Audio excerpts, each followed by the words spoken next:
I was born and raised in Poland. I lived there till I was 12 years old, and in 1995 I came here to the United States.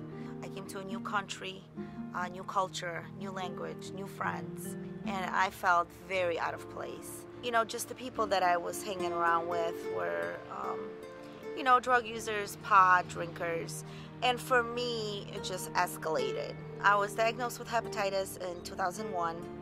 I was an inmate at Cook County Jail, and they were just doing routine testing. They knew I was an IV drug user, so they asked if I wanted to be tested for HIV and hepatitis, and I said yes. About a week later, when the lab came back, they said I had hepatitis C. It was shock.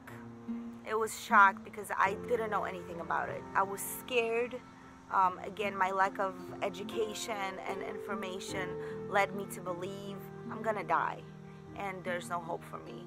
So I was embarrassed, I was ashamed, I didn't know how I was gonna tell my family, I didn't know how people were gonna look at me, I was afraid they were gonna judge me. So it was a lot of negative feelings. When my life finally got really unmanageable, that's when I sought help, different treatment centers, support groups, and things like that.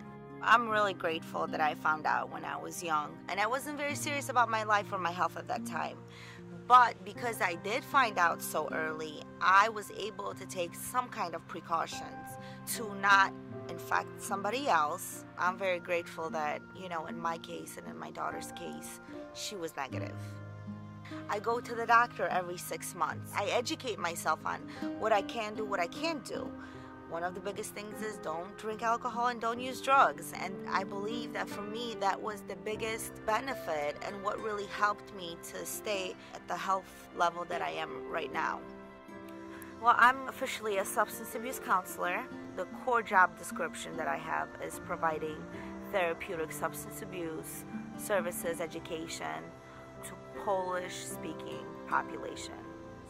When we look at the statistics, we see that so many people have hepatitis C, but not so many are speaking out about it.